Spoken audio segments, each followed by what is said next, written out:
All right, all right. We're back for another episode of the Bad Ideas podcast with Gitesh Dubal. How are you doing? I'm great, Nick. How are you? Awesome. Glad to have you here.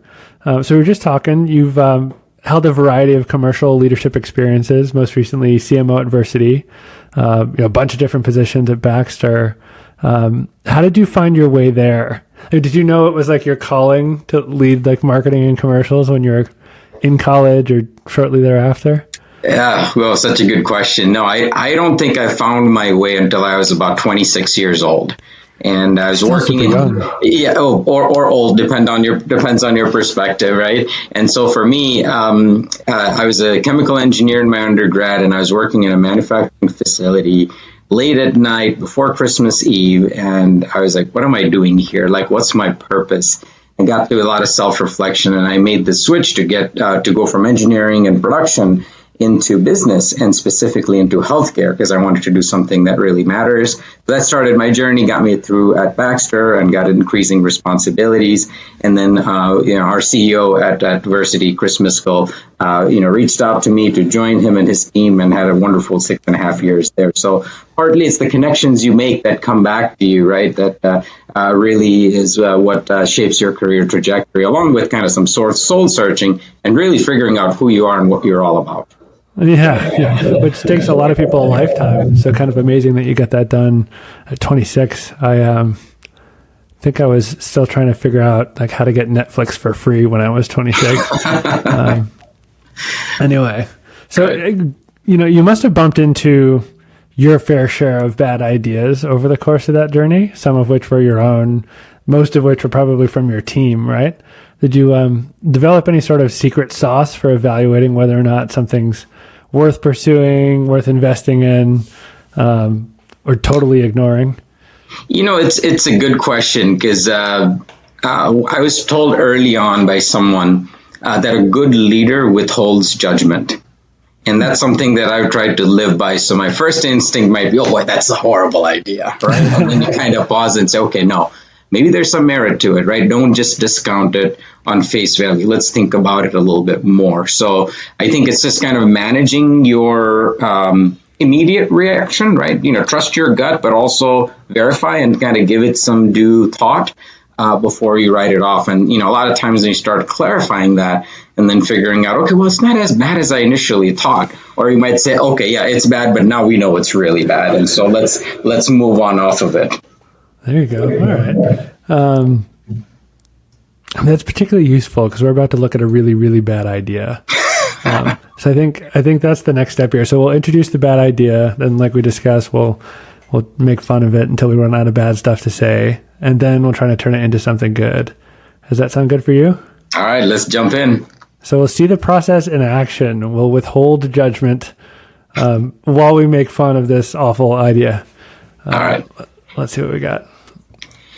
All right. So our bad idea is a holographic yard work helper, a hologram tool that projects a more productive version of you doing yard work intended to motivate you by guilt.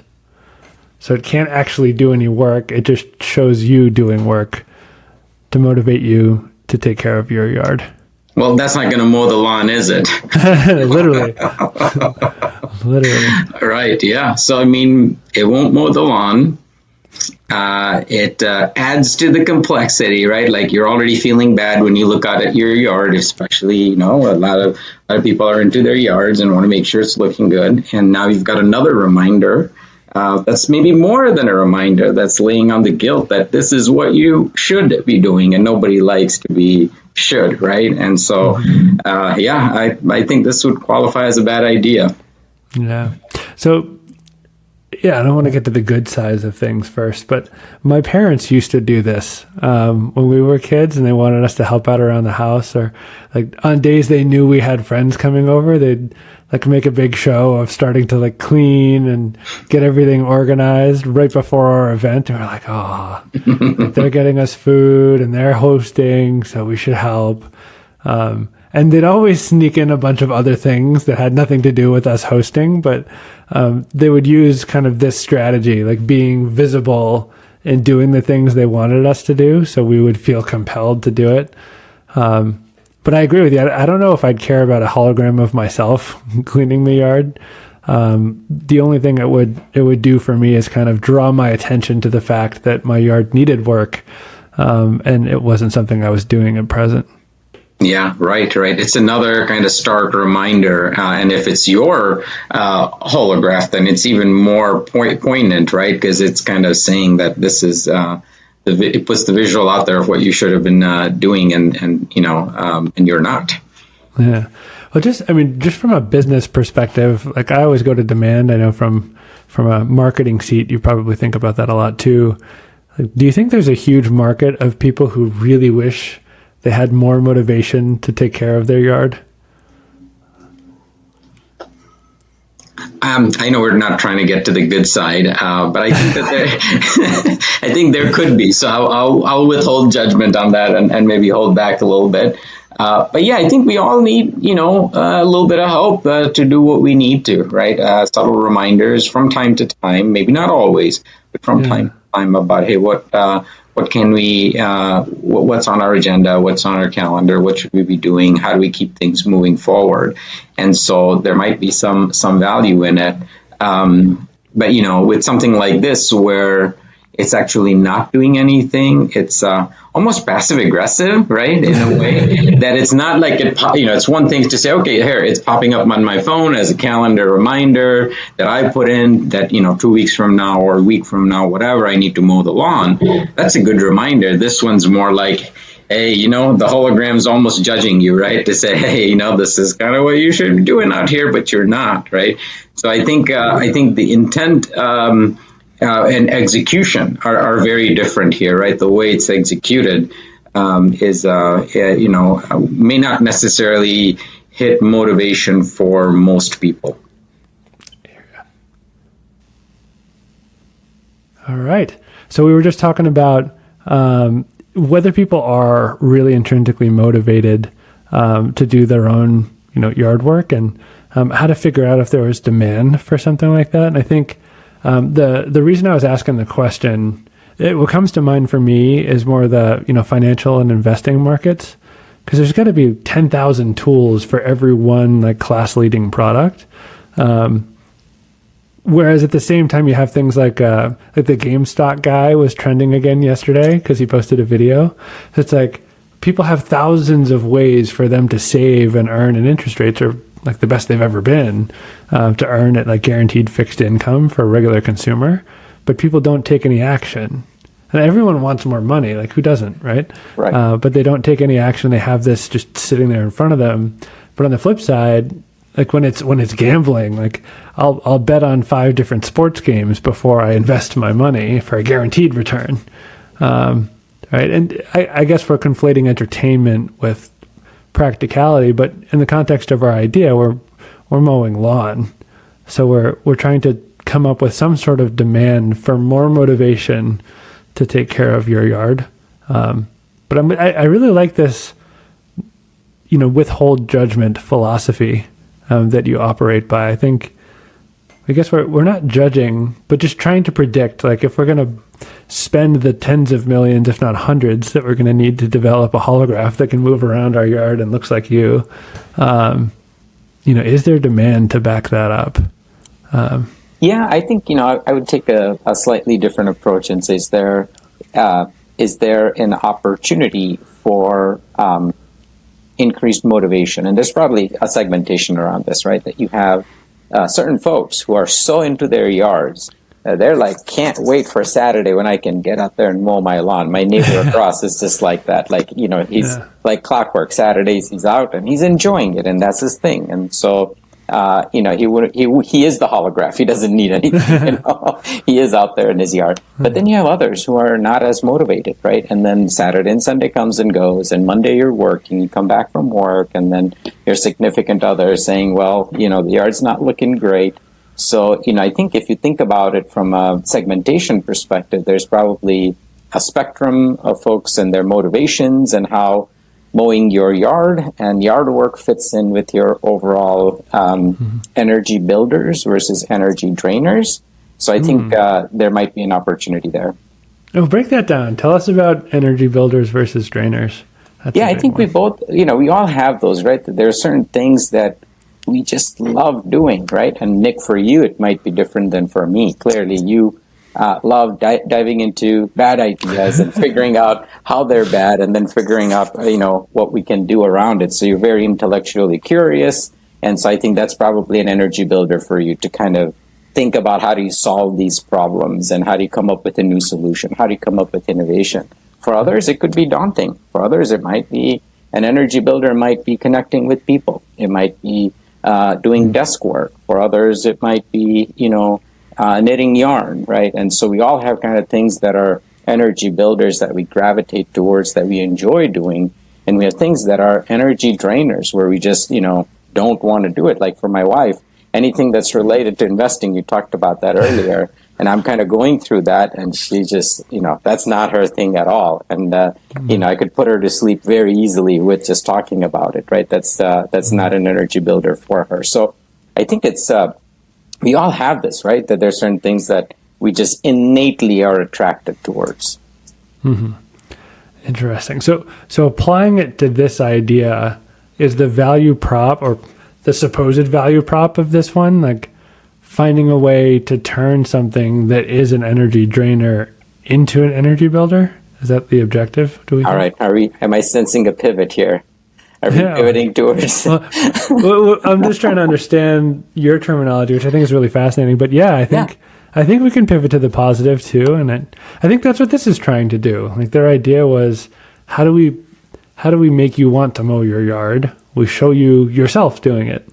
Show you what it could be, type of thing. Yeah, that's right. And I think it could be, there's a couple of different angles. It could be a how-to, right? So if it's somebody who hasn't done this before, or is a novice and is interested and wants to learn more about it, and it's the lack of knowledge and kind of maybe trepidation is too strong of a word, but that's what's holding them back, then they're looking at this and going, oh, it's a how-to. It's like a manual, right? That could be one way. The other could be maybe gamifying it, right? To say that, okay, it's the holograph, but there's also all these points that are adding up top the holograph of how you're actually doing it, that the holograph registers the points. It's like a scoreboard, Yeah. So I think there's a couple of different ways where we could say, okay, while it is a bad idea, I think there's clearly salvageable parts to this. Ways to tweak it. Yeah. Gamified lawn mowing. Yeah. What about augmented reality? I agree there's issues with the whole value prop, like at a base level, but I think the main issue for me is just production. Like, I don't think there's any high quality production grade holograph out there that I know of anyway. Do you? Have you ever seen anything? I mean, there's augmented reality. I think that's what comes to mind. Maybe it's not a holograph, but maybe it's the HoloLens or equivalent that you're using. And that's what, puts this holograph out so you can see it, but you've got to put the glasses on for that. Yeah. That's what came to mind. That already exists. I'm thinking holograph like Star Wars. I've never seen anything like that, and I don't think anyone's working on building it. I think it's more, AR, mixed reality, that sort of thing.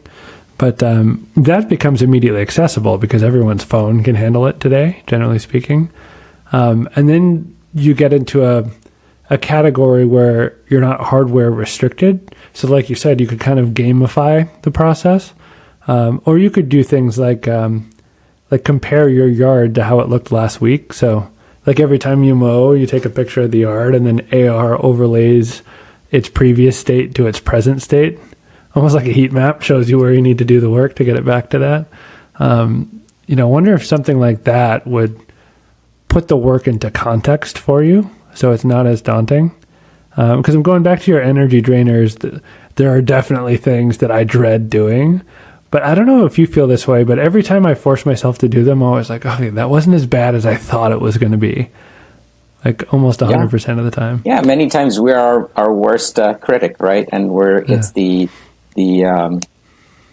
inertia of starting something, and then you do it. It's like, well, it wasn't as bad, but it's just kind of that inertia keeps you back from going, right? So that's if this could somehow create that inertia, then maybe it becomes a good idea.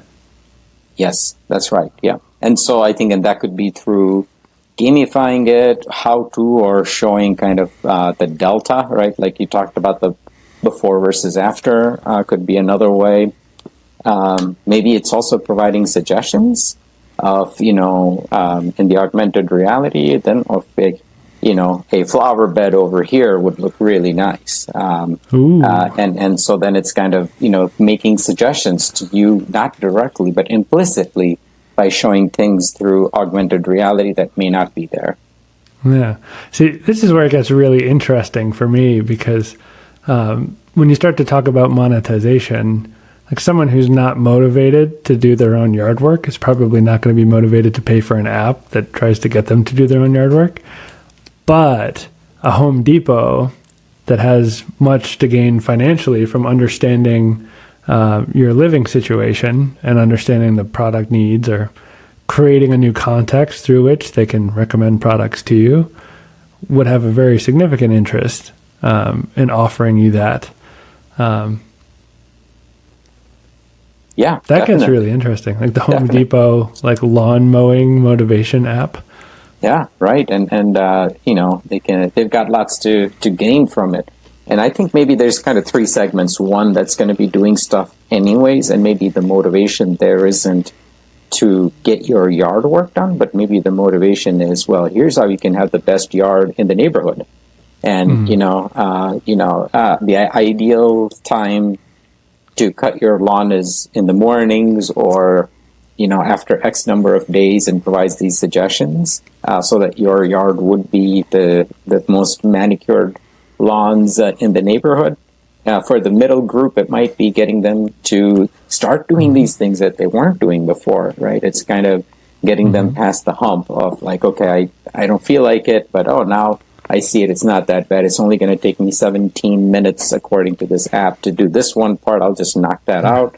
And for the other part, it might be making a suggestion of kind of maybe getting the Roomba version of your lawnmower, right? To say that you don't even have to do it, but click on your app here for Home Depot, and we'll deliver your whatever it's called, automated lawnmower, and so your time required for yard work is cut by 80% already. Super, super interesting. Yeah, making it seem like it's less work is definitely a motivating factor. I think the competition piece is super interesting. Like showing you what other people in the area are doing. If you could find a way to create a scoreboard for it.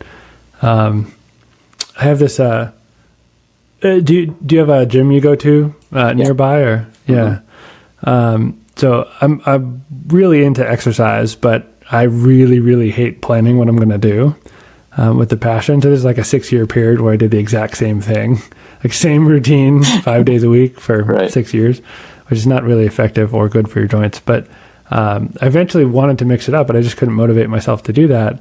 So I wound up getting this app that's super expensive. It's like $60-$70. I paid more for the app than I do for a gym membership. But it tracks like lifts and weights. And what it does geniusly is it plots how you compete with other users on the app for that exercise. And the reason I say genius is it's a very basic algorithm that kind of places you, but it narrows down to your age, your body weight, and your height. So the cohort you're competing with is like teeny. But it's super motivating when you find that you're in the top 5% for some kind of category, even if it's kind of irrelevant because the cohort's so small that it doesn't mean much. It gets your attention on the app, and it makes it a lot easier for you to kind of follow along with this thing. So I'm paying quite a bit of money for an app. It's by far my most expensive app, but I use it every day, and it keeps me glued just because it constantly compares me to others. And people are proud of their lawns. Maybe if this becomes a game of some sort, it moves from like a chore or a have to do into some sort of I'm going to beat the neighbors type of thing. Right. Yeah. And I think it's a great example with this app you're talking about. It's your most expensive app, and you've been using it for a while, and you're very content with it because it's motivating, right? It's working from your standpoint. So I think along those lines, I think the challenge would be, how do you quantify what a great yard looks like? Your yard is 80% better than your neighbor. right? And so then it becomes this thing where, no, my yard is better. It's the scorecard that's broken, right? And so we'd have to come up with some way to address that. And maybe it's a yard challenge, a yard off, where it's a battle of the yards of some sort, right? Or it could be Home Depot who's looking to say, well, here's some of the best yards in the neighborhood, and they define the standards around it, right? And maybe there's a mix around lawn and flowers and aesthetics and so on. You could, we're just flowing with the ideas now, but I'm thinking about all this AI visual training that's going on. And it's pretty amazing, like how quickly it can recognize patterns and reproduce certain things, based on its own comprehension of tens of thousands, if not millions, of images. But you could set something up. Does your wife use Pinterest or your kids use Pinterest? Mm-hmm. Yeah, for home stuff, for clothes, for travel. But you could create an interface like that where people could just kind of look at others' yards for inspiration. And maybe rank don't like, or something really simple like that, which would quickly train a machine what qualifies as good. It can recognize mathematical patterns in the images that are good and not good. So your algorithm could actually be based on humans and human input instead of based on something Home Depot decided. Oh, I love it. And you're training it, right? You're training the AI algorithm through input from others, and that elevates your score or not. And so it's not decided by Home Depot, because then Home Depot would be the bad guy, right? You're not saying my yard is good enough, but it is, versus this is based on the algorithm. So I really like that. And that is only going to get easier in the next 6, 12, 18 months. Over time, it's just going to get easier and easier to do that. And then you could have small wins, right? To say, how do you get yard of the week of some sort, right? In the neighborhood in an X mile radius. And that's something that you buy for. And that could really help drive sales of tulips and roses and, ornamental turtles or whatever else, that people are into. Garden gnomes. Yeah.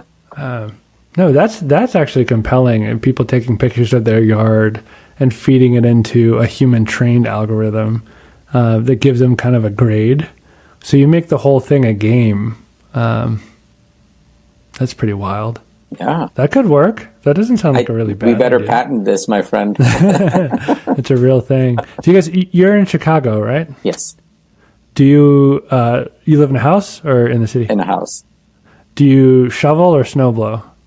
Shovel, but I've got a service that comes in and does it, so it's the best. There you go. It's the $350 well spent. Yeah, keep you out of there.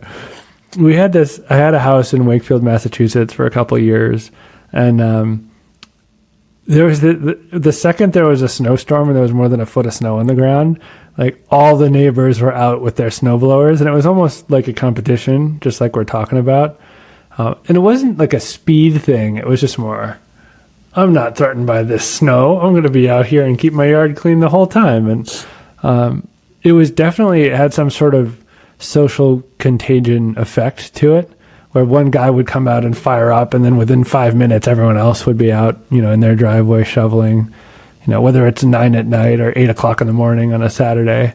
So there's motivating factors here that you could pull in by creating an experience like this. I think the idea starts in the right direction. It just gets lost because it's the hologram. Because I think what you and I are talking about is that what other people are doing is far more motivating than what you would do in a hypothetical. Right. So if you can use the app to frame it in that context or collect external feedback, it becomes pretty powerful. Right, and then it's not you against what your yard was last week. It's you against others, and they're and then it kind of creates this yard wars, right? Where it's like, okay, I want to one up the neighbors and see, okay, how can I make my yard even better? Yeah, this could also expand to cities. There's so much mess. I think across the country now. There's like so much mess everywhere just because there's so many of us and things are changing so quickly. And people are so transient. There's not a lot of city pride. I think Chicago's a little different. Big sports towns. Boston's kind of like that too. Right. Where people are really proud of where they are, so they do a little better job taking care of it. But something like this isn't just limited to yards. Like anything you can attach pride to, you can motivate. So we're almost solving for universal cleanliness motivation, right? The app you could expand to anything that you need people to contribute to that they otherwise wouldn't do.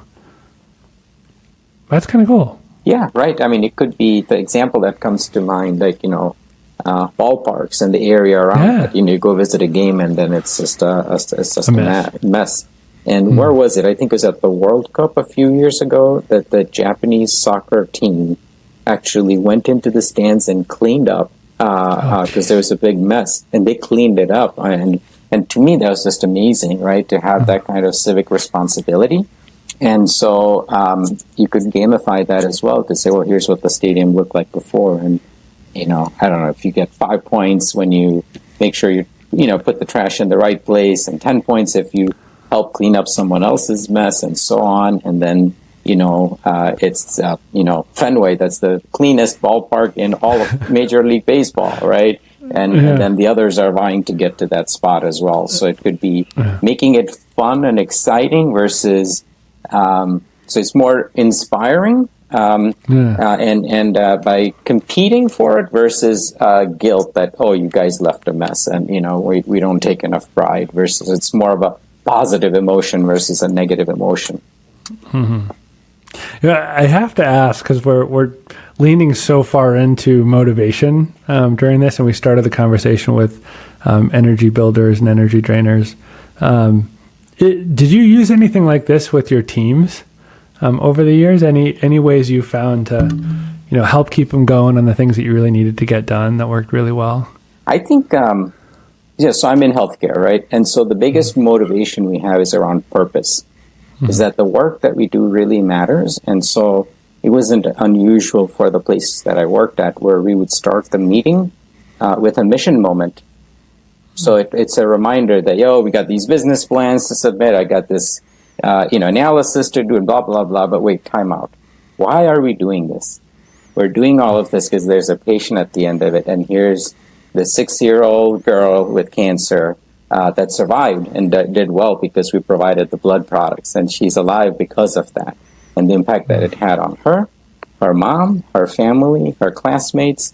And so that's what we're doing. So let's not forget what we're doing. So I think that true north matters.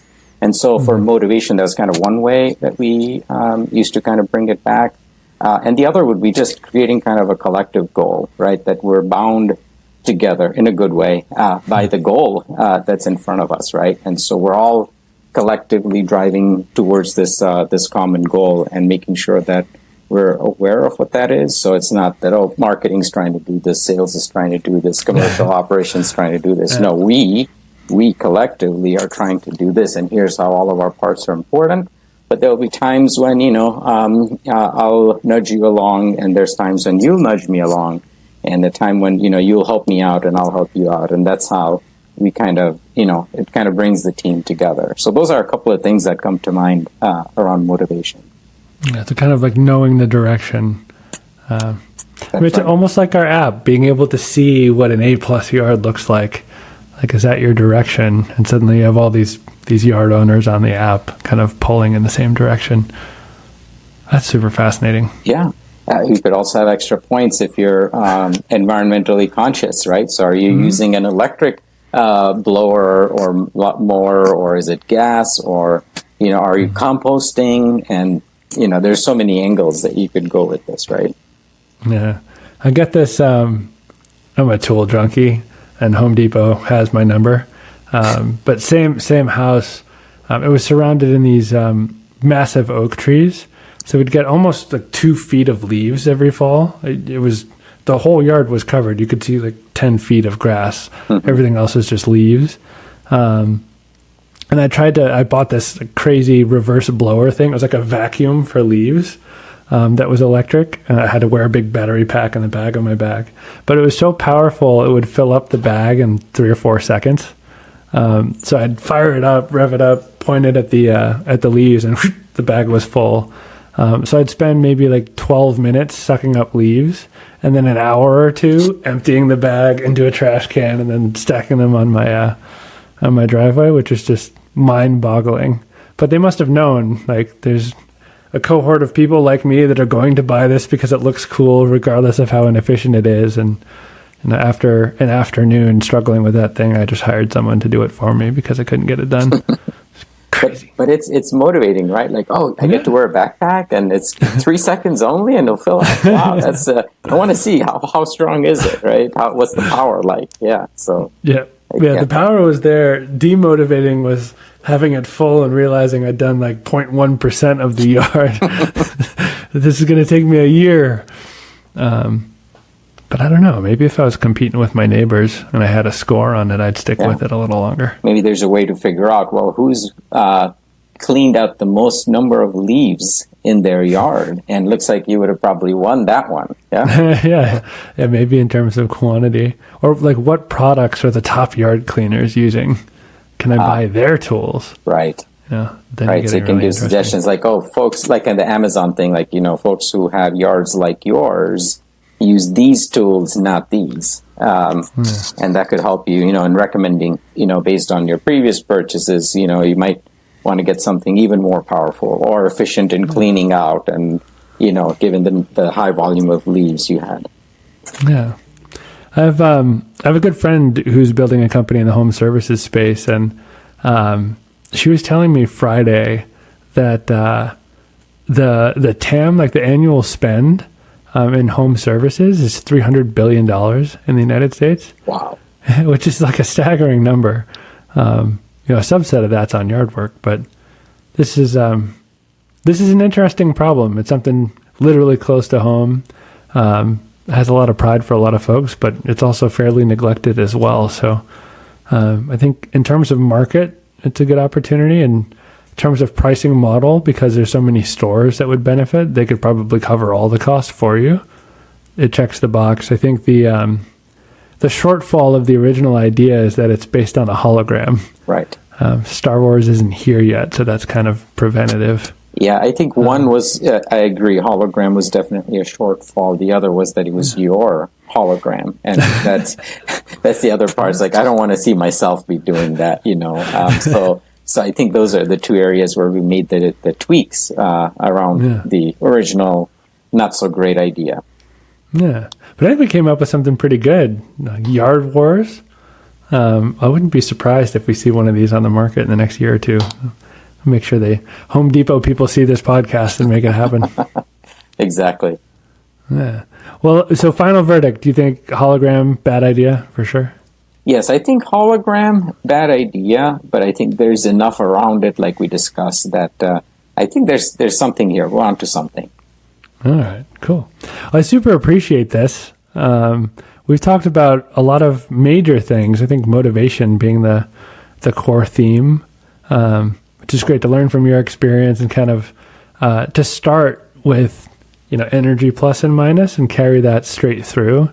And that was a theme of our conversation and the theme of the idea itself. So that was really valuable. How do, folks want to get in touch with you or like learn more? Do you have any speaking engagements coming up or any best place to contact you? Yeah, sure. I mean, so you can look me up on LinkedIn and connect with me. I would welcome that. I'm always looking to expand my network. And if I can help talk through any bad or good ideas, I'm glad to do that. And so I think that would be the best way. And I've got a CMO summit, a Chief Marketing Officer summit coming up here in June in Chicago, where I'll be speaking on a couple of different topics as well. So I'm looking forward to that. There you go. Awesome. We'll see if we can link to all that together. Well, thank you so much for coming by. It's clear that you have a senior leadership mind because of the way you are with people and the way you see problems. I think it's really easy to dive into this, and you're accepting of it from start to finish. So properly living by that withhold judgment, which probably makes it easy for you to handle really, really tough decisions. So grateful that we got to show people some of that here, and I'm sure some of them will reach out and want to connect with you for future projects. Oh, I would love that. Yeah, Nick, thanks for the opportunity. This was really exciting. I'm glad you reached out and gave me this platform for us to have this wonderful dialogue today. Yeah, we'll do it again soon. Thank you so much. All right. Thank you. Take care.